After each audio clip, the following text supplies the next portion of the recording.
పరిశుద్ధుడైన తండ్రి, పరమద్వాసుండువైన మా పరలోకపు దేవా, నీకు స్తోత్రాలు స్తోత్రాలు స్తోత్రాలు స్తుతులు చెల్లిస్తున్నా. ఈ ఉదయకాల సమయంలో ప్రభువా, మీ సన్నిధిని మాతో ఉంచి మమ్మల్ని బలపరుస్తున్న దేవుడుగా మేము స్తుతిస్తున్నాం. మా మందిరములో ప్రభువా, అయా బలహీనలుగా ఉన్న నీ ప్రియ బిడ్డలందరినీ ప్రభువా మీ చేతులకు అప్పగిస్తున్నా. అయా తండ్రి, బలపరచండి. వ్యాధిగ్రస్తులుగా ఉన్న స్వస్థపరచండి. అయా తండ్రి ప్రభువనైనా మంచాల మీద ఉన్న వారిని అయా మీరు లేవనెత్తి ప్రభువాన్ని మందిరానికి నడిపించండి.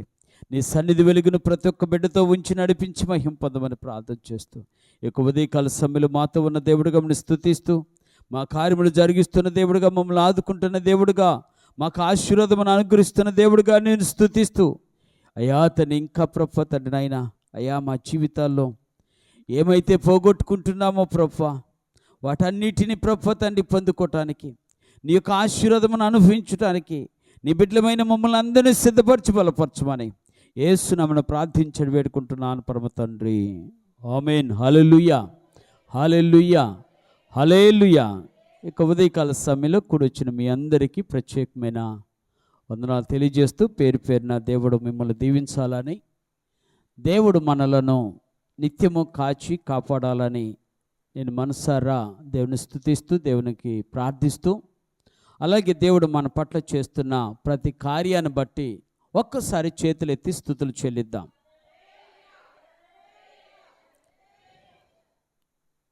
ఈ యొక్క ఉదయకాల సమయంలో ఒక చిన్న మాటను మీ మనసులో పెట్టాలని ఆశపడుతున్నాను. ఇక్కడ కూడి ఉన్నటువంటి మీరు, రానటువంటి వారిని గురించి కాదు నేను మాట్లాడుతుంది. ఇక్కడ కూడున్నటువంటి మీరు మీ యొక్క ప్రార్థనలో లేదా ప్రార్థన చేయటానికి సమయం లేనప్పుడు మీ ఆలోచనలో ఈ రోజున దేవుడు నా జీవితంలో లేదా నా కుటుంబంలో ఒక అద్భుతం చేస్తే బాగుండు అన్నవారు ఒకసారి చేతులైతే దేవుని స్తుతించండి. అమ్మ బాబోయ్, ఇది కూడా వద్దా? మరి ఆ ఆనందం ఉన్నప్పుడు, అయ్యా నా జీవితంలో ఈ రోజున ఒక్క అద్భుతం చేయి, లేదా నా జీవితంలో నా కుటుంబంలో ఒక్క అద్భుతం చేసి నన్ను నీకు ఇంకా దగ్గరగా చేసుకో అనే ఆశ లేకపోతే ఆత్మీయ జీవితము ఏమైంది? బెడస బారిపోయింది. తెలుసా మీకు బెడస బారటం అంటే? దేవుని యొక్క బిడ్డలమైన మనము దేవుడు ఆశించేది ఏంటయ్యా అంటే, దేవుని యొక్క సన్నిధిలో నిత్యము మనం వర్ధిల్లటానికి దేవుడు ప్రతిసారి మన జీవితంలో ఏదో ఒక కార్యం చేస్తూ ఉంటాడు. ఏదో ఒక కార్యం చేస్తాడు. ప్రతి ఒక్క సమయంలో కూడా ఆయన మన పట్ల ఎన్నో అద్భుతాలు చేయాలని ఆశించినటువంటి ఏకైక దేవుడు మన యేసయ్య ఒక్కడే. అందుకని ఈ ఉదయకాల సమయంలో బైబిల్ మొత్తాన్ని కనుక పరిశీలన చేసినప్పుడు సుమారుగా 163 దేవుని యొక్క అంటే అద్భుతాలు మనం చూస్తాం. 163 అద్భుతాలు బైబిల్లో ఉన్నాయి. ఒకవేళ రోజు ఒక అద్భుతాన్ని కనుక మనం చెప్పుకుంటూ వెళితే అర్థమవుతుందా? 163 అద్భుతాలంటే ఆల్మోస్ట్ ఒక సంవత్సరంలో 6 నెలలకు సరిపడిన అద్భుతాలే చెప్పుకోవచ్చు. మన జీవితంలో జరిగే అద్భుతాలను చూస్తే ఇంకా చెప్పుకోవచ్చు కదా. అందుకని ఈ ఉదయకాల సమయంలో ఇశ్రాయేలీలు ఐగుప్తు దేశం నుంచి వచ్చిన తర్వాత ఐగుప్తు దేశంలో చేసిన అద్భుతాలే కాదు, ఆయన ఆ ఐగుప్తు దేశంలో నుండి ఇశ్రాయేలును ప్రజలు నడిపించి అనేకమైన అద్భుతాలు చేసుకుంటూ వచ్చాడు. ఆ అద్భుతాలు ఒక అద్భుతాన్ని మీకు చెప్పాలని ఆశపడుతున్నా. ఇదేంటి అయ్యగారు అద్భుతం అంటే? అద్భుతం అంటే ఎర్ర సముద్రం పాయలు చేసినట్టు, అద్భుతం అంటే కుంటివారిని లేపినట్టు, అద్భుతం అంటే గుడ్డివారికి చూపించినట్టు, అద్భుతం అంటే ఏ యొక్క యోగ్యత లేని వారికి రక్షణ ఇచ్చినట్టు, ఇది కదా అద్భుతం అనుకుంటారేమో. నాకు ఇంకొక అద్భుతం కనిపించింది. ఆ అద్భుతాన్ని గురించి దేవుని సన్నిధిలో ధ్యానం చేస్తుంటే కొన్ని విషయాలు నాకు దేవుడు బయలుపరిచాడు. మీరు ఎప్పుడు జ్ఞాపకం చేసుకోండి, దేవుడు అద్భుతాలు చేస్తున్నాడంటే ఆయనకు ఆనందం అయిపోయి చేయట్లా. లేదు అద్భుతాలు చేస్తున్నంటే ఆయన ఖాళీగా ఉన్నాడు కదా, చేద్దాంలే అనుకోలే. అద్భుతాలు ఎందుకు చేస్తాడో తెలుసా? మీ జీవితాల్లో అద్భుతాలు చేశాడు దేవుడు అని ఒకవేళ మీరు అనుకుంటే, లేదు ఇశ్రాయేల్ ప్రజల జీవితాల్లో అద్భుతాలు చేశాడు నా దేవుడు అని నువ్వు అనుకుంటే, విశ్వసిస్తే, అద్భుతాలు ఆయన ఏదో తమాషా కోసమో లేకపోతే నలుగురిని సంతోషపెడతం కోసమో చేయడట. అర్థమవుతుందండి? మరి ఎందుకు చేస్తాడు అంటే ఒక్క మాట చెప్తాను. దేవుడే నా జీవితంలోకి ఆయన తొంగి చూశాడు, లేదనుకుంటే ఆయనే మన జీవితంలోకి వచ్చి మన జీవితాలను సరిచేయడానికి అద్భుతాలు చేస్తాడట. ఏం చేయడానికి? అర్థమవుతుందా? ఒకటి, ఎందుకు దేవుడు అద్భుతాలు చేస్తాడంటే నా జీవితాల్లో ఉన్నటువంటి కొన్ని బలహీనతలను సరిచేయటానికి. దేవుడు ఎన్ని అద్భుతాలు చేసినా మనం ఏం చేయబడతలే. ఎన్ని అద్భుతాలు చేసినా మనం ఏం చేయబడతలే కదా, సరి చేయబడతల్లా. ఎందుకో చెప్పనా? అద్భుతాలు చేసిన తర్వాత సాతాను మిమ్మల్ని ఏమంటున్నాడంటే, మీతో వచ్చి ఈ అద్భుతాలు అందరికీ చేసినట్టుగానే నాకు దీంట్లో పెద్ద కొత్త ఏముంది అని సాతానుడు ఏం చేస్తున్నాడు? దిగజారుస్తున్నాడు విశ్వాస జీవితంలో. విశ్వాస జీవితంలో నువ్వు దిగజారిపోతే, విశ్వాస జీవితంలో నువ్వు అడుగంటిపోతే నిన్ను లేవనెత్తటం ఎవడి తరము కాదు. అర్థమవుతుందా మీకు? ఎవరిని? మిమ్మల్ని లేవనెత్తటం ఎవడి తరము కాదు. అందుకని మహాదేవుడు నీ జీవితంలో అద్భుతాలు చేయాలి అని ఆశపడుతున్నాడు. చేసిన తర్వాత దేవుడు నువ్వు ఎలాగుండాలంటే నీ జీవితాన్ని సరి చేసుకోవటానికే అద్భుతాలు చేస్తాడు. ఎందుకు? నెంబర్ 1. రెండవది, దేవుడు ఎప్పుడు అద్భుతం చేసినా, ఎన్ని అద్భుతాలు చేసినా, నువ్వు చెప్పాను కదా బైబిల్లో 163 అద్భుతాలు ఉన్నా, అన్ని అద్భుతాలు చేసిన ప్రతి అద్భుతంలో దేవుడు ఒక సందేశాన్ని తన ప్రజలకి వివరిస్తాడు. సందేశం లేకుండా ఆయన సమరం చేసేవాడు మాత్రము కాదు. ఏం లేకుండా సమరం అంటే తెలుసు కదా, పోరాటం చేసేవాడు కాదు. నా దేవుడు ప్రతి ఒక్క సమయంలో నీ జీవితంలో, నా జీవితంలో అద్భుతాలు చేస్తున్నాడంటే ఆయనకున్న ఒకే ఒక్క ఉద్దేశం ఏమిటంటే, నా ఆలోచన, నా తలంపు నా ప్రజలకి తెలియాలని ఒక సందేశం ఇస్తూ చెప్తున్నటువంటి మాటలు. మీరు బైబిల్లో మీరు చదువుకోండి. ఏ యొక్క అద్భుతాన్ని మీరు చూడండి, ఏ సూచక్రియ అయినా చూడండి, సందేశం లేకుండా ఏ సూచక్రియ ఉండవు. ఆత్మ సంబంధమైన సందేశం ఇవ్వకుండా ఏ అద్భుతాన్ని యేసుక్రీస్తు చేయలా. ఏ అద్భుతాన్ని యేసుక్రీస్తు చేయలా. ఎందుకు తెలుసా? ఆ సందేశంలో మహాదేవుడు మన జీవితాలను ఎప్పటికప్పుడు ఏం చేస్తాడు? చాలా విషయాలు చేస్తాడు. ఆదరిస్తాడు, బలపరుస్తాడు, భద్రపరుస్తాడు, క్షేమాన్ని ఇస్తాడు, సంతోషాన్ని ఇస్తాడు. నా జీవితాలను ప్రభు దగ్గరికి నడిపిస్తాడు. దేవుని స్తోత్రాలు. దేవుడు అద్భుతాలు చేసేది ఎందుకు అంటే, రెండో కారణము, నువ్వు సరిచేయబడటమే కాదు, ఆయనకు సమీపముగా ఉండటానికి చేస్తాడు. ఎవరికి? అదే అవునా? సాతాను ఏమంటాడంటే, ఇదిగో అమ్మాయి, నువ్వు ఒక్కదానివే భక్తిపరురాలు అనుకో మాకు. ఏంటి? నువ్వు ఒక్కదానివే భక్తిపరురాలు అనుకో మాకు. ఆమెకు చేయలేదు దేవుడు అద్భుతం? ఆమె దేవునికి దూరంగా బ్రతకట్లే? లేదనుకుంటే ఆమె మందిరానికి నిదానంగా రావట్లే అంటే మీకేమనిపిస్తుంది? అవును కదా, ఆమె నాకంటే బాగా ప్రార్థన చేస్తుంది, ఆమె నాకంటే ప్రభు దగ్గరికి బాగా నడుస్తుంది, అన్నిట్లో పాల్గొంటుంది, కానీ ఆమె ఏం చేస్తుంది అని ఇప్పుడు మిమ్మల్ని ఏమో చేస్తాడు సాతానుడు? దేవునికి దగ్గరికి రాకుండా ఏం చేస్తాడు? మధ్యలో ఒక కట్టను పెడతాడు. కట్టను చాలు ఆయనకి. ఏ కట్టను? మధ్యలో ఒక చిన్న కట్టను చాలు. ఎందుకు? ఇప్పుడు చెబుతాం మీరు జాగ్రత్తగా. దేవుని దగ్గరికి ఎందుకు వస్తాము?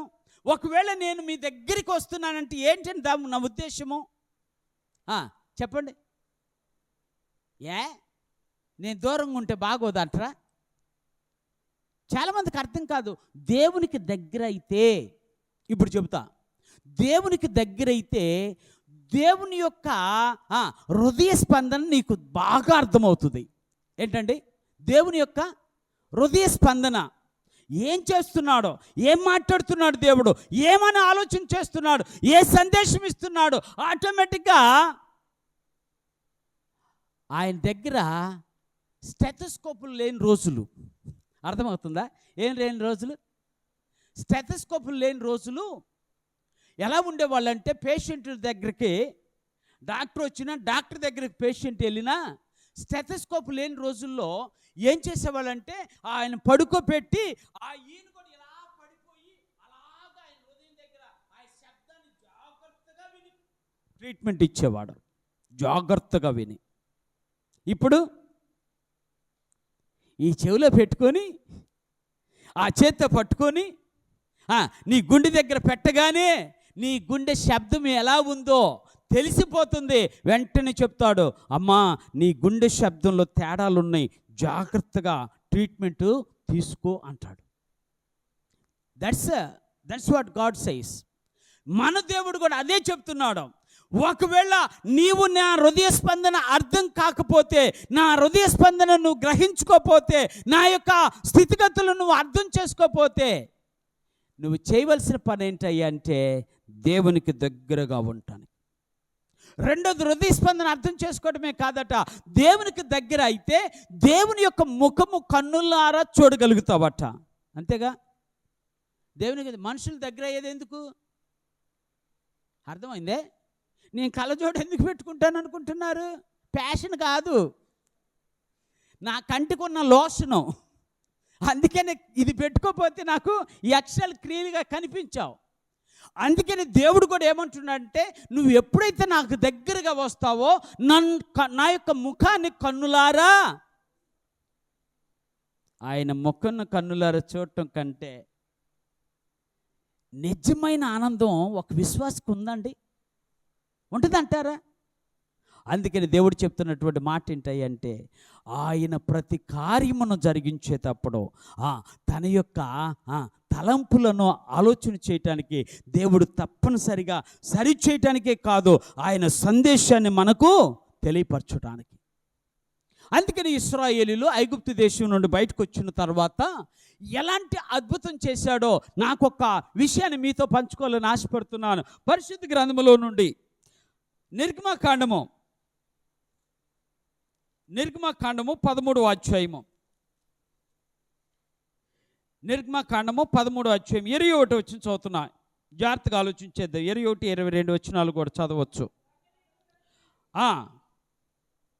వారు పగలు రాత్రియు ప్రయాణం చేయనట్లుగా యెహోవా త్రోవలో వారిని నడిపించుటకై పగటి వేళ మేఘస్తంభములోను వారికి వెలుగిచ్చుటకు రాత్రి వేళ అగ్నిస్తంభములో ఉండి వారికి ముందుగా నడుచుచూ వచ్చెను. ఆయన పగటి వేళ మేఘస్తంభమునైనను రాత్రి వేళ అగ్నిస్తంభమున అయినను ప్రజల ఎదుటి నుండి, దేవుని స్తోత్రాలు, హల్లెలూయా. దేవాతి దేవుడు మాట్లాడుతున్న మాట, ఆయన ఐగుప్తు దేశంలో నుంచి ఇశ్రాయేలు నడిపించినప్పుడట వారికి ముందుగా ఏం నడిచిందట?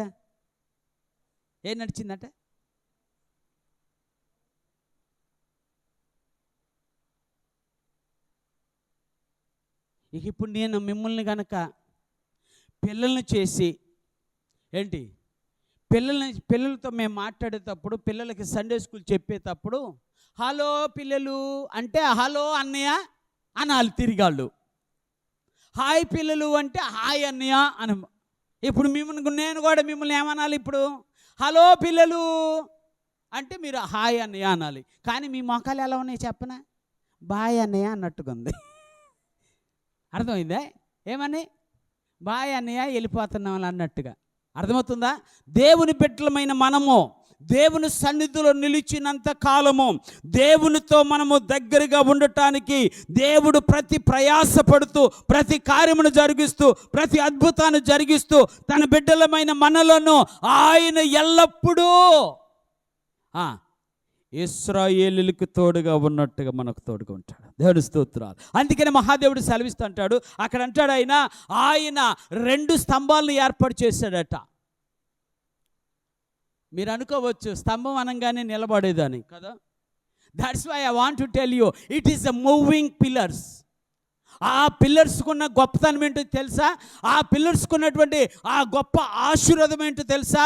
ఆ పిల్లర్స్కి ఆ యొక్క ఆ స్తంభానికి ఉన్నటువంటి గొప్పతనం ఏమిటంటే అవి కదిలే స్తంభాలే కానీ అవి నిలబడే స్తంభాలు కావు. మనము కూడా తెలుసా మీకు, మనము కూడా కదిలే వారము, స్థిరమైన వారము కానే. అవునా? స్థిరమైన వారమా?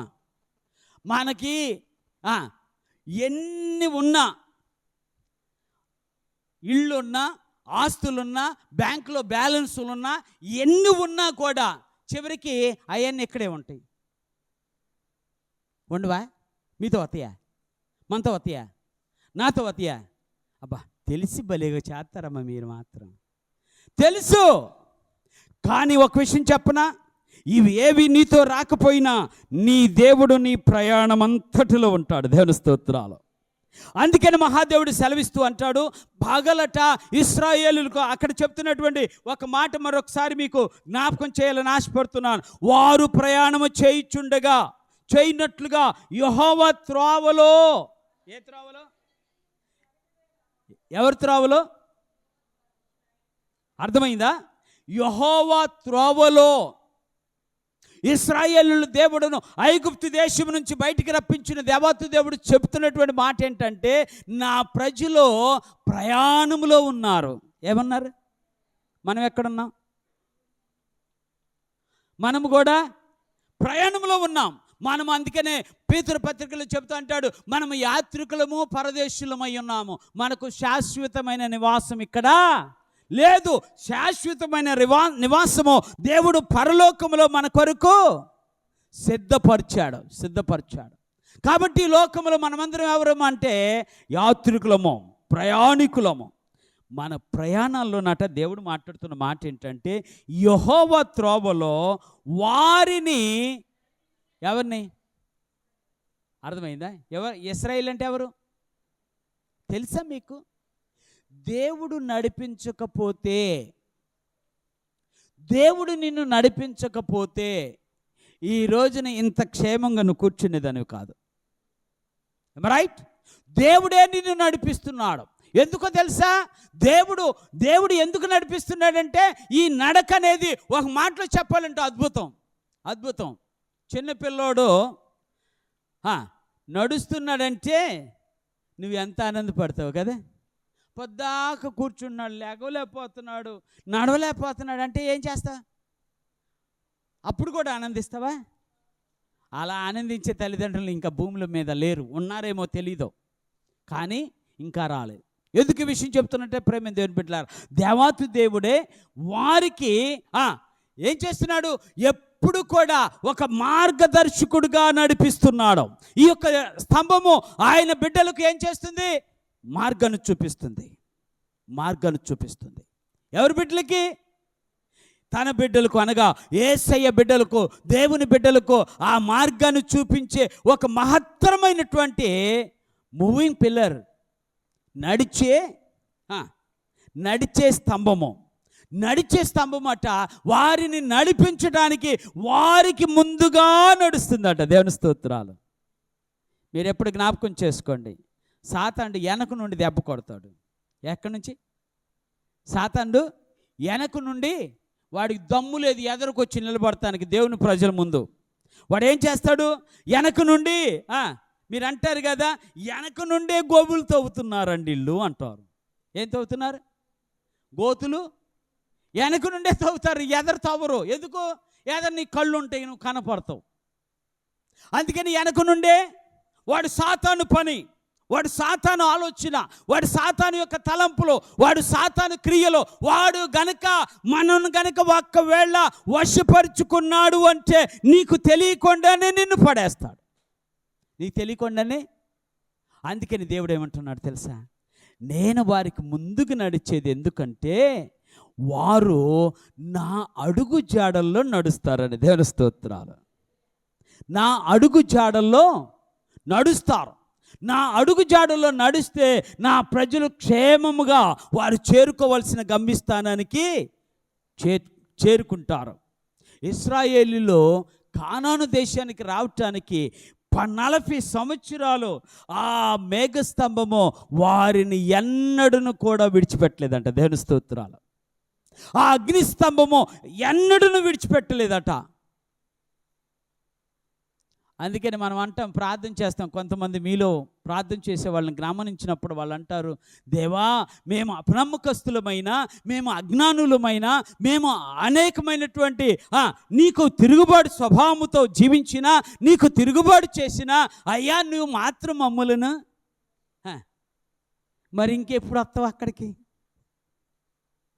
ఇంకెప్పుడు వస్తావు? ఇంకెప్పుడు ముందుకు కదులుతావు? దేవుడు నీ ముందు నడుస్తూ ఉంటే ఎప్పుడు ఆయన అనుసరిస్తావు?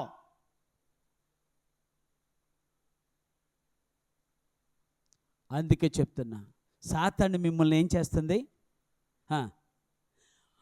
ఆయన అనుసరించకుండా సాతాను మిమ్మల్ని పక్కదావలోకి నడిపిస్తుంది. సింపుల్గా అర్థమవుతుందా మీకు? ఏ పెద్ద పెద్ద కార్యాలు చేయడు, సింపుల్గా చెప్తాడు. అంటే సింపుల్గా చెప్పేసేసి శాంపిల్ చూపించేసి ఏమని ఇదిగో ఈ మార్గం అనుకుంటే వెళ్ళు, నీకు భలే ఉంటుంది అంటాడు. సింపుల్గా చెప్తాడు, శాంపుల్ చూపిస్తాడు.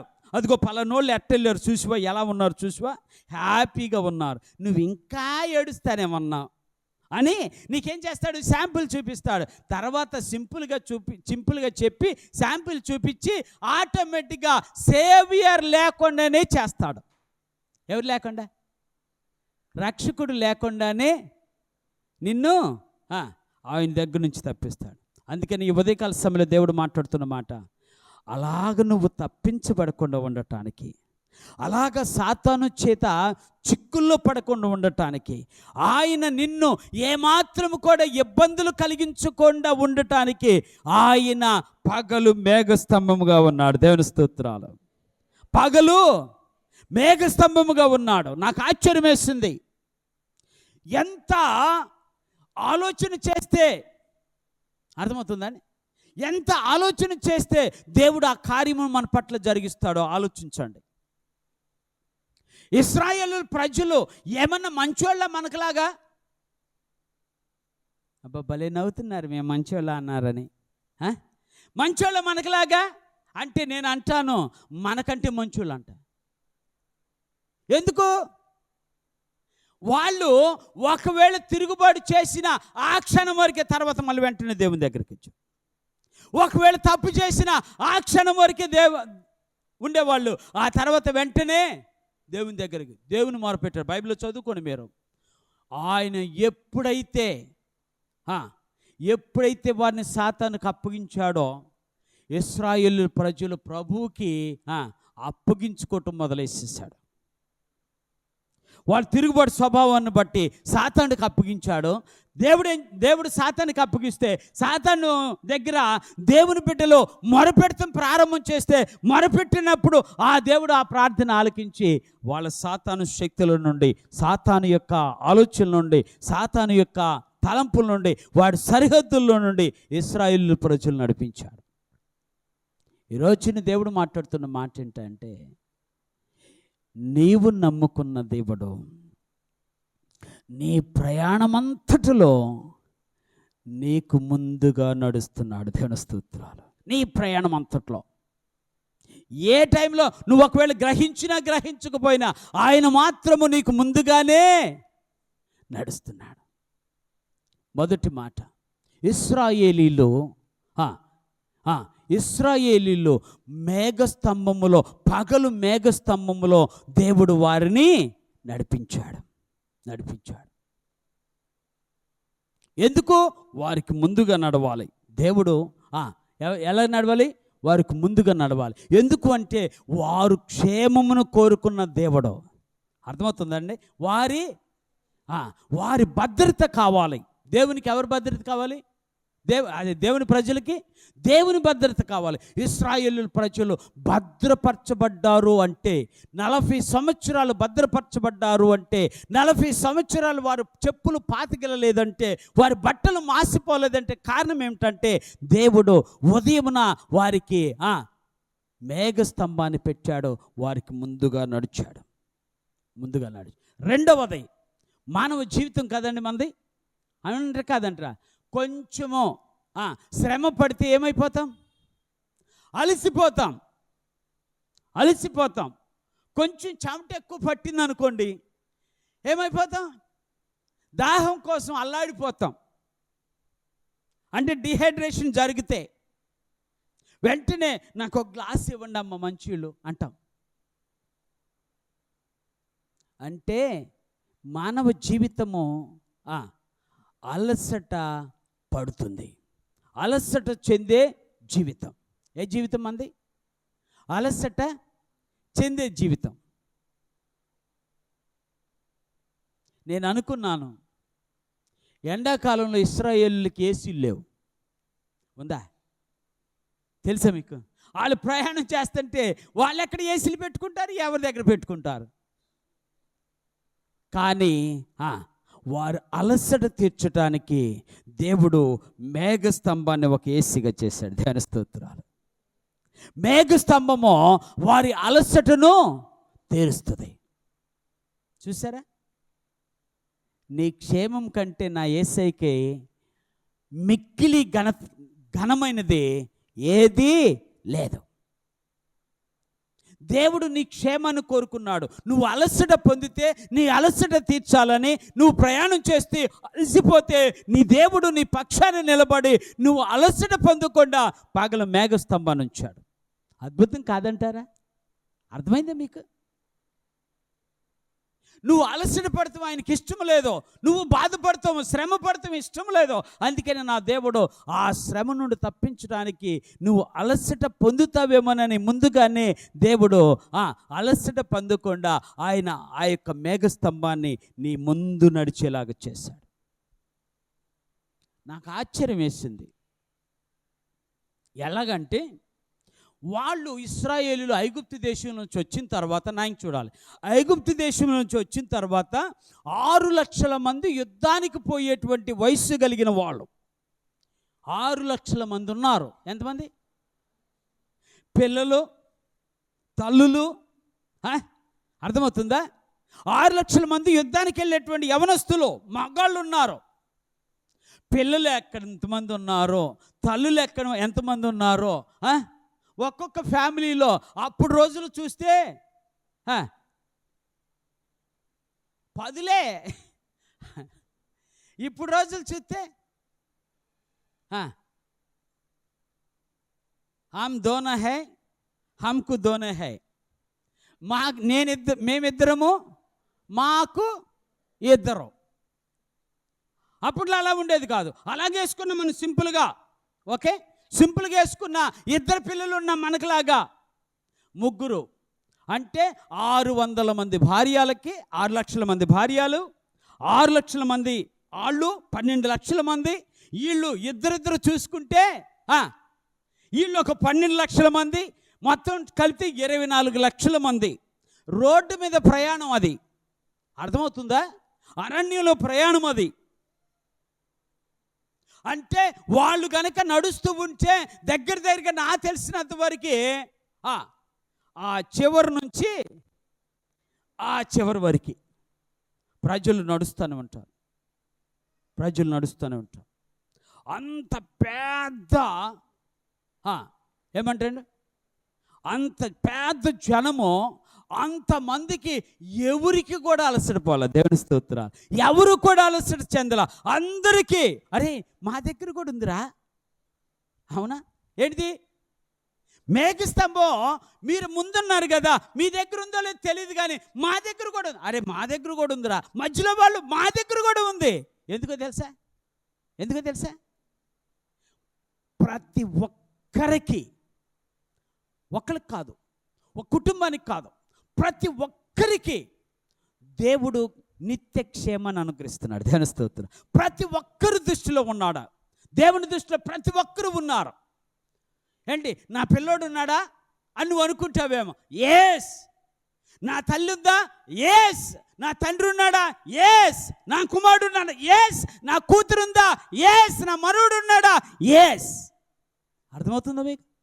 అంటే ప్రతి ఒక్కరిని అంతగా అలసట లేకుండా చేయగలిగిన అద్భుతమైన దేవుడు నా యేసయ్య ఒక్కడే. దేవుని స్తోత్రాలు. అలసట పడకుండా ఆయన వారి ఇశ్రాయేలును ఏం చేశాడట, ఎంత భద్రపరిచాడో. వాళ్ళ ప్రయాణంలో వారికి ముందుకు నడిచాడు. రెండోది, వారు అలసట పడకుండా మేఘస్తంభంగా ఉండాడు. వాళ్ళు అలసట పొందకుండా. మనమైతే గట్టిగా ఒక 10 రోజులు అంటే 10 వారాలు మందిరానికి వస్తే సాతాను ఏమంటాడు తెలుసా? ఇల్లేవుగా 10 వారాలు, ఆమె చూడరాదు, ఆమె ఎన్ని వారాల నుంచి వెళ్తలేదో అని అనగానే మనం అవును కదా, ఇటువంటి స్వీట్గా ఉంటాయి. మీకు తెలుసా తెలీదా? తెలుసా మీకు? ఇటువంటి మాటలు ఎలా ఉంటాయి తెలుసా? చాలా స్వీట్గా మధురంగా ఉంటాయి. ఆటోమేటిక్గా ఏమైనా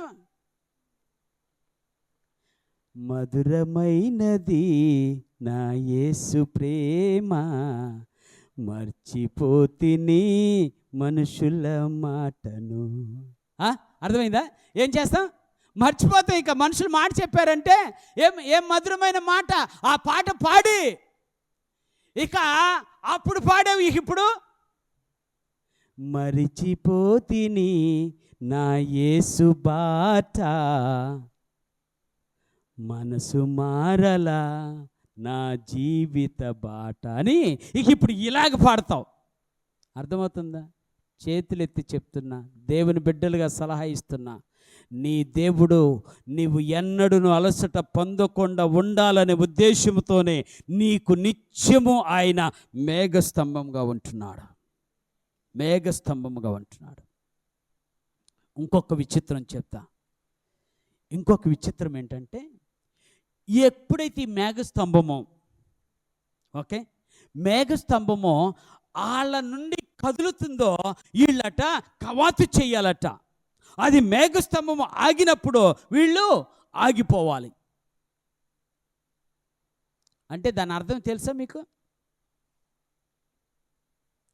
అంటే ఆయన మాట్లాడితే నువ్వు చెయ్యాలి.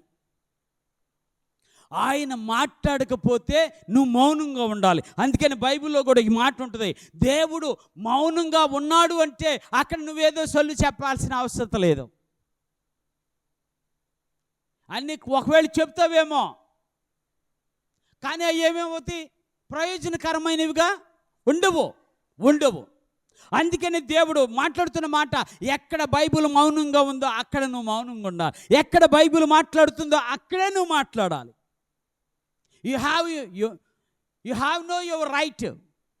నీకు ఆ హక్కు లేదు మాట్లాడిన చోట మాట్లాడటానికి. మాట్లాడిన చోట మాట్లాడటానికి నీకు అధికారం లేదు. మాట్లాడే చోట మౌనంగా ఉండటానికి కూడా నీకు అధికారం లేదు. ఆయన మాట్లాడితే మనము చెయ్యాలి. ఆయన మౌనంగా ఉంటే మనము కూడా మౌనంగా ఉండాలి.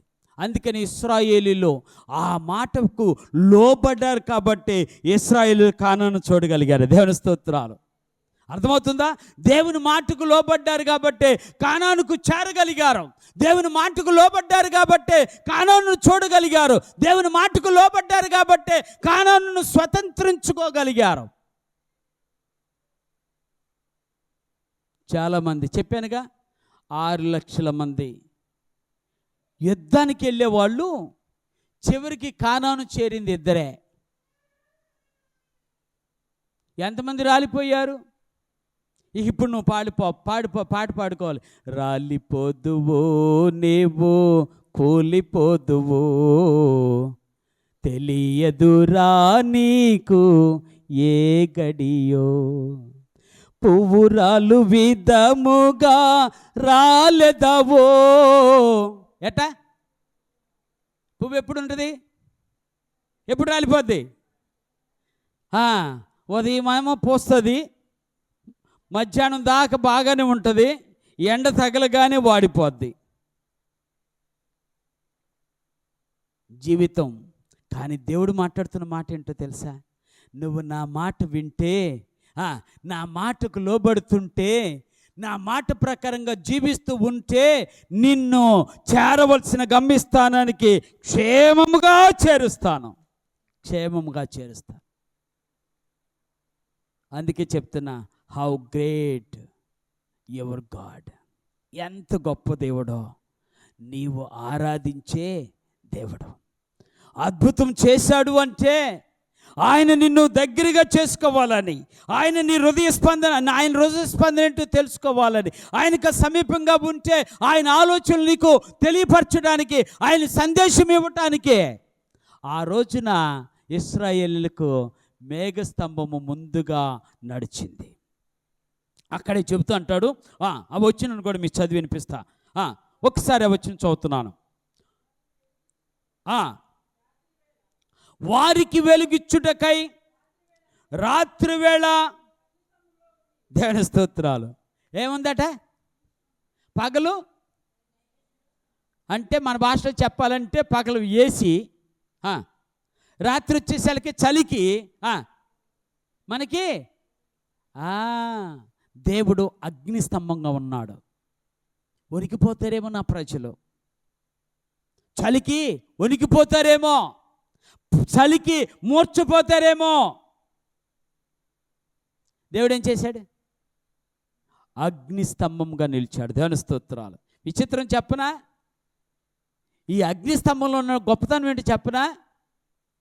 నెంబర్ 1, ఇది అరణ్యములో ఇశ్రాయేలీయులకు క్షేమకరమైన ప్రయాణం అనుగ్రహించడానికి. వాళ్ళు నడిచేది రాజవీధి కాదు, వారు నడిచేది ఎక్కడ?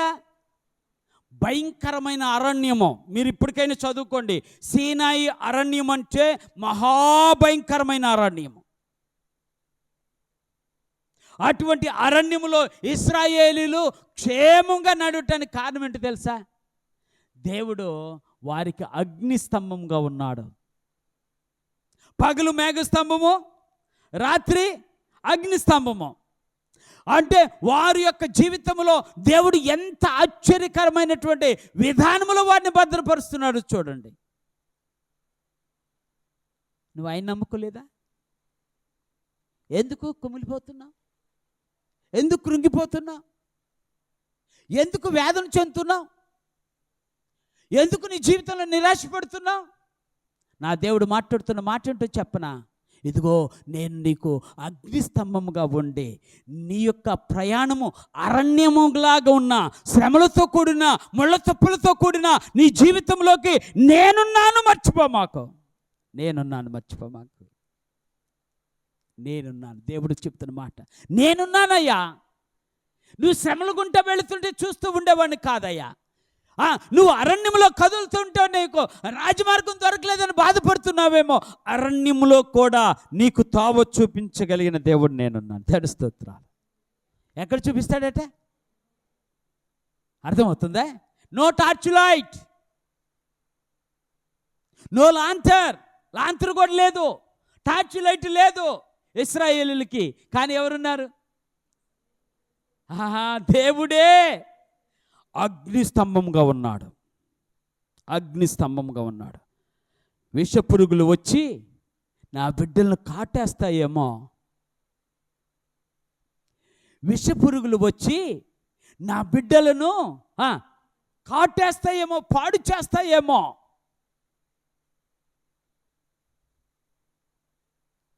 కానీ దేవుడు ఎవ్వరూ కూడా ఆ అరణ్య మార్గంలో విషపురుగుల చేత చనిపోలా, తిరుగుబాటు చేసి దేవుడు పంపించినటువంటి ఆ యొక్క పాముల చేత, విషసర్పాల చేత చనిపోయారు. కానీ ఎవరు కూడా వాళ్ళ ప్రయాణంలో విషసర్పాల చేత చంపబడిన వారు చరిత్రలో లేరు.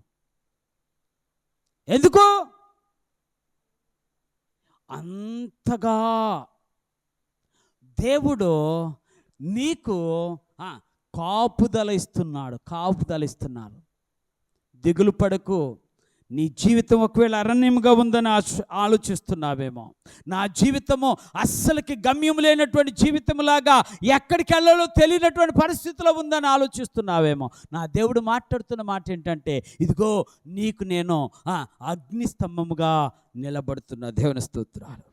అగ్నిస్తంభముగా నిలబడుతున్నా. ఒకరోజు నిన్ను ఐగుప్తు నుంచి తీసుకొచ్చినప్పుడు ఆ రోజే నా బిడ్డవైపోయావు. ఒకరోజు నువ్వు ప్రభుని నమ్ముకున్నప్పుడు ఆ రోజు నేను తన బిడ్డవైపోయావు. ఒకరోజు నువ్వు దేవుని సన్నిధిలో బాప్తీసం తీసుకొని దేవుని యొక్క రక్తమాంసంలో పాలు పొందుతున్నా. నీవు ఆ రోజు నుంచి ఈ రోజు వరకు నీవు నా బిడ్డగానే ఉన్నావు. నువ్వు విడిచిపెట్టినా నేను మాత్రం విడిచిపెట్టలేకపోతున్నా. ఆయన ఒక్కడే నిజమైన ప్రేమికుడు. ఆయన ఒక్కడే నిజమైన ప్రేమ చూపించేవాడు. ఆయన ఒక్కడే ఈ లోకంలో ఎవరు చూపిన ప్రేమను చూపించాడు మనందరి పట్ల. అందుకే ఆయన అంటాడు, నేను నీకు ముందుగా నడిచి నీకు కాపుదలనిస్తాను, విష సర్పాల బారిన పడకుండా నిన్ను రక్షిస్తాను, సాతాను శక్తులకు లోబడకుండా నిన్ను తప్పిస్తాను. ఎందుకంటే నేను నీ వెంటే నీ ముందే నడుస్తున్నాను. చూసారా? ఒక విచిత్రం చెప్పనా? ఏమండి, అగ్నిస్తంభము ఏం చేస్తుంది?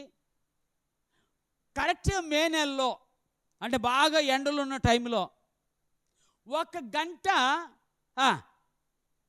ఎండలో పనిచేస్తే ఏమవుతావు నువ్వు? భలే బాధేస్తుంది. అయ్యా వాడి దెబ్బ తగిలింది. అయ్యా ఏం దెబ్బ? అగ్ని భయంకరంగా ఉంది, ఎండ తట్టుకోలేకపోతున్నా. అర్థమవుతుంది మీకు? అసలు నాకేం అర్థం కాలే. అగ్నిస్తంభం వస్తే వీళ్ళు ఏమనాలి? అయ్యో మంట పుడుతుంది, అయ్యా మాకు ఎండ తట్టుకోలేకపోతున్నాను అనాలి. కానీ అది స్తంభం కాదు, దేవుని యొక్క శక్తి. దేవుని స్తోత్రాలు. దేవుడే ఆ శక్తిని తనకు చూపించి పగలు వాళ్ళకి ఏమాత్రం ఎండ తగలకుండా, రాత్రి వెన్నెల దెబ్బ తగలకుండా నీ దేవుడు నిన్ను అంతగా కాచి కాపాడుతున్నాడు. Who is there such a one in the world? ఈ లోకంలో ఎవరున్నారా అలాంటి వారు? ఉన్నారా? అందుకే చెప్తున్నా, ఈ ఉదయకాల సమయంలో దేవుడు నీకు ముందుగా నడుస్తూ నువ్వు అలసట పొందకుండా ఉదయము అగ్నిస్తంభంగా ఉన్నాడు. రాత్రి దారి కనపడలేదేమో అని భయపడకుండా ఆయన నీకు పాదములకు దీపముగా ఉన్నాడు. పాదములు దీపంగా. ఒక చిన్న మాట చెప్పి నేను ముగిస్తాను. పరిశుద్ధ గ్రంథంలో ఒక్కసారి నిర్గమకాండము 40వ అధ్యాయములో ఒక మాట చెప్పి నేను ముగిస్తున్నా. చాలా విషయాలు చెప్పొచ్చు, కానీ I don't want take much time in this regard. నిర్గమకాండము 40వ అధ్యాయం 34వ వచనం. అప్పుడు మేఘము ప్రత్యక్ష గుడారమును కమ్మగా యెహోవా తేజస్సు ఆ మందిరమును నింపెను. ఆ మేఘము మందిరము మీద నిలుచుడు చేత యెహోవా తేజస్సుతో నిండెను గనుక మోషే ప్రత్యక్ష గుడారములోనికి వెళ్ళలేకుండెను. మేఘము మందిరమును మీద నుండి పైకి వెళుతున్నప్పుడెల్లా ఇశ్రాయేలీయులు ప్రయాణమైపోయేరి. ఇదే వారి ప్రయాణ పద్ధతి. దేవుని స్తోత్రాలు. ఏటట? ఇప్పుడు మీకు అర్థమైందా? ఆ మందిరం ఏంటో తెలిసిందా? ఆ మందిరము దేవుడు తన ప్రజల మధ్య నివసిస్తున్నాడని ఏర్పాటు చేసుకున్న మందిరము. రెండోది, ఆ మేఘస్తంభం తెలిసిందా? ఆ అగ్నిస్తంభం తెలిసిందా? అందుకేనంటాడు ఆ మేఘస్తంభం అట దేవుని యొక్క మహిమా తేజస్సు. దేవుని స్తోత్రాలు. దేవుని యొక్క మహిమా తేజస్సు. ఆ తేజస్సులో ఇశ్రాయేలీలో కానానుకు క్షేమముగా చేర్చబడ్డారు. అరణ్యమైన బాధపడల, సముద్రమైన చింతపడల, యోర్ధను నదైనా ఏమాత్రము దిగులు చెందల. కారణం ఏంటో తెలుసా? వారికున్న బలము నా యేసయ్య, వారికున్న బలము నా దేవుడు. ఇశ్రాయేలుకున్న బలము ఆయన దేవుడు. మరి నీకున్న బలము, నీకున్న బలము నీ దేవుడే. నువ్వు నమ్మినా నమ్మకపోయినా ఓకే, నీ బలము నీ దేవుడు. నీ బలహీనత వాడు సాతానుడు. ఇప్పుడు ఎవరిని కలిగి ఉంటావు?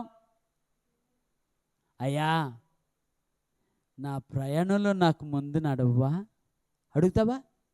అడుగుతావు. అడిగితే ధన్యులు. నా ప్రయాణంలో ముందు నడవటమే కాదయ్యా, ఈ లోకపు శ్రమలలో నేను చిక్కుపడిపోయి నా జీవితము మహాభయంకరమైనటువంటి అరణ్యముగా మారిపోయింది. దేవా నా మార్గము నీవే. అర్థమవుతుందా? నా మార్గము నీవే. నాకు ముందు నడవటమే కాదు, నా మార్గము నీవయ్యుండు ప్రభువా. అయ్యా నువ్వు నా ముందుండటమే కాదు, నేను అలసడి పొందుతున్నా, శరీర బలహీనతలు తెచ్చేత చచ్చిపోతున్నా, బ్రతకాలంటే భారం అయిపోతుంది, ఏం చేయాలో దిక్కుతోచిన స్థితిలో నేను ఉండిపోతున్నా. కానీ అయ్యా ఈ రోజు నుంచి అలసిపోతుంటే నా అలసట తీర్చవా. అర్థమవుతుందా మీకు? దేవుడు నీ ప్రార్థనను ఆలకించక మానడు. ఇది జ్ఞాపకం చేసుకో. నేను అనుకున్న ఆశ్చర్యం వేసింది. మీరేమన్నా అనుకుంటారేమోమని చెప్పటలేదు, కానీ నాకు ఆశ్చర్యం ఏంటో తెలుసా? ఇంత జరుగుతున్నా ఇశ్రాయేలు ప్రజలు ఎప్పుడన్నా ప్రార్థన చేశారా? అర్థమవుతుందా? ఇశ్రాయేలు ప్రజలు ఎక్కడైనా ప్రార్థన చేసినట్టుందా? శ్రమ వచ్చినప్పుడు మోషే దగ్గరకు వచ్చారు తప్ప వాళ్ళు ప్రార్థన చేశారా? ఏమో నాకైతే కనిపెళ్ళే. చేశారా? చేయలా. శ్రమ వచ్చినప్పుడు ప్రార్థన చేశారు తర్వాత. కానీ మోషే ఉన్నంత కాలము ఇశ్రాయేలీయుల ప్రార్థన తెలియదు. మోషే వాళ్ళ పక్షాన్ని నిలబడేవాడు, మోషే వాళ్ళ పక్షాన్ని నిలబడేవాడు. కానీ విచిత్రం ఏమిటంటే ఈ రోజున దేవుడు నీ పక్షాన్ని నిలబడి మోషే ప్రార్థన చేయక్కర్లా, నువ్వు ప్రార్థన చేసినా వింటాడు. దేవుని స్తోత్రాలు. కాదా? మోషే దగ్గరికి వెళ్ళక్కర్లా. ఆనాడు ఇశ్రాయేలులకు మోషే ఉన్నాడు. మోషే దగ్గరికి వెళ్ళాల్సిన పని లేదు. ఎందుకో తెలుసా? దేవుడే నీ మార్గాన్ని సరళం చేసి ఆయన యొద్ద కూర్చోబెట్టాడు. ఆ దేవుని దగ్గర కూర్చోబెట్టాడు. ఇప్పుడు నువ్వు ప్రార్థిస్తే దేవుడు, అయ్యా అయ్యగారు మా ఇంట్లో సమస్య అండి, మా ఇంట్లో ఇలా ఉందండి అలా ఉందండి, ప్రార్థన చేయండి, తప్పలేదు. కానీ రెండు పనులన్నా చేయాలి. ఒకటి నువ్వన్నా ప్రార్థన చేయాలి, లేదనుకుంటే దేవుని సేవకుడితో కూర్చొని ప్రార్థన చేయాలి. రైట్? అయ్యగారు మీరు ప్రార్థన చేయండి అంటే కుదరదు. అర్థమవుతుందా? అయ్యగారు ప్రార్థన చేయండి అంటే అయ్యగారు ప్రార్థన చేస్తాడు, కానీ కుదరదు. నేను అందుకే చెప్తా, అప్పుడప్పుడు నీవు పడుతున్న శ్రమకు నీ కన్నీరు ఎంత ఒలికిస్తావో నాకు తెలియదు, కానీ నాతో పాటు కూర్చుంటే నీ కన్నీరులో సగమైన నేను ఒలికిస్తా. ఎంత అర్థమవుతుందా? ఇప్పుడు నీ 2 బుట్లు నా 1 బొట్టు ఆ దేవుని బుట్టిలో పడితే ఎంత ఒట్టు కదా? అర్థమవుతుందా మీకు? అందుకే నేను అప్పుడప్పుడు చెప్తా, దయచేసి ప్రార్థన చేయండి అమ్మా అనదో. అయ్యా ప్రార్థన చేద్దామనే సమస్య ఇదయ్యా, నా బిడ్డల పరిస్థితి ఇదయ్యా, నా భర్త పరిస్థితి ఇదయ్యా, రాయ్యా ప్రార్థన చేద్దామంటే నేను అప్పుడప్పుడు మీతో చెప్తా, మీకు సొరకేస్తా, మీకు తెలియదు నా మాటలు సొరక. అందుకనే మనకి ఇష్టముండకపోవచ్చు, సొరగ్గానే ఉంటే పర్వాలేదు. అందుకే నేను అప్పుడప్పుడు అంట, అమ్మా దేవుని మందిరంలోకి వెళ్ళి కాసేపు ప్రార్థన చేసుకుంటాయా, కొంచెం తాళం ఇస్తావా అని అడిగిన వాళ్ళు కనపాలి ఇంతవరకు. ఎన్ని సంవత్సరాల వయసు? ఈ మందిరానికి వచ్చి 16 సంవత్సరాల వయసు నాకు. ఏ రోజున ఏ తల్లి కూడా, ఏ చెల్లి కూడా, ఏ అక్క కూడా, ఏ అన్న కూడా, అన్నా కొంచెంసేపు ఏందో మనసు బాగోలేదు, ఆ మందిరంలోకి వెళ్ళి ప్రార్థన చేసుకుంటాను అన్నవాళ్ళు ఎవరూ కనపడలే. అన్నావు ఎక్కడికి వెళ్తున్నావు? మందిరానికా? నా గురించి ప్రార్థన చేయన్నా, మర్చిపోమా గారన్నా, నీ దండం పెడతానన్నా. నువ్వేం చేస్తావు? చలికాలం దుప్పటి తన్నుగా పట్టి, ఎండాకాలం ఏసీ పెట్టి, అర్థమవుతుంది నా బాధ. నువ్వు కలిసి ప్రార్థన చేస్తే కరుణామయుడు కదిలిపోతాడంతే. కరుణామయుడు కదిలిపోతాడు. దాటిపోయే దేవుడు నీ దేవుడు కాదు. దారి చూపించే దేవుడే తప్ప దాటిపోయేవాడు కాడు.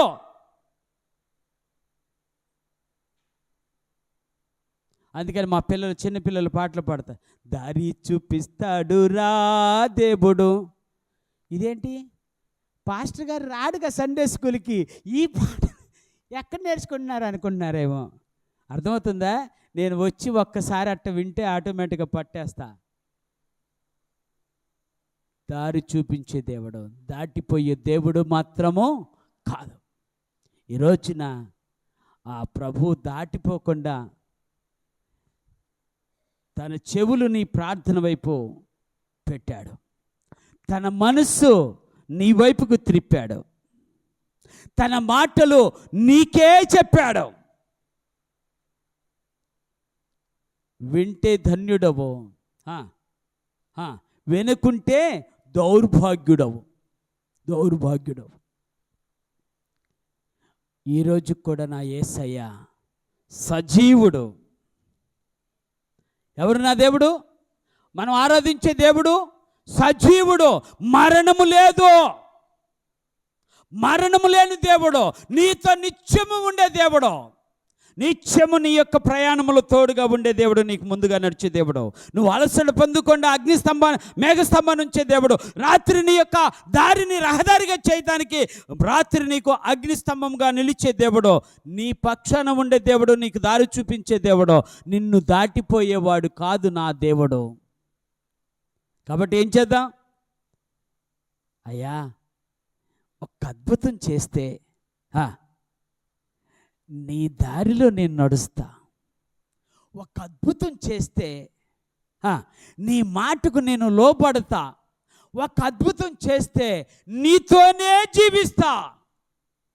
నా ప్రయాణమంతా కూడా సుఖమయం కావాలి అంటే, దేవా నాకు ముందుగా నువ్వు అగ్నిస్తంభమై ఉంటావా, మేఘస్తంభమై ఉంటావా?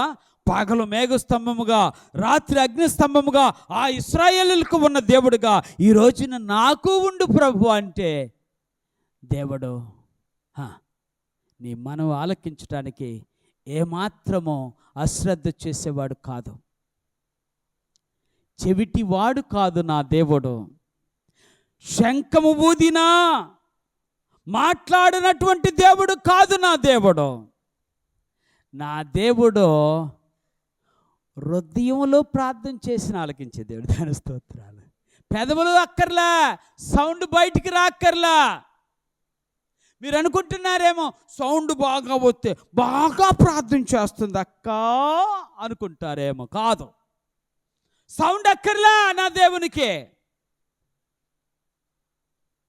ఏం కావాలి నా దేవునికి? హన్నా ప్రార్థన కావాలి, మోషే ఏడుపు ప్రార్థన కావాలి.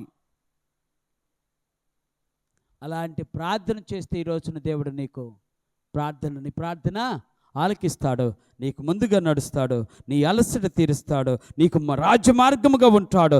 నీ యొక్క జీవితంలో ఆయన నిన్ను విడిచిపెట్టి ఉండేవాడు కాదు, ఎల్లప్పుడూ నీకు తోడుగా ఉండేవాడు నా యేసయ్య ఒక్కడే. అట్టి దేవుడిని మనసారా స్తుతిస్తూ ప్రభు సన్నిధిలో చిన్న ప్రార్థన చేసుకుందాం.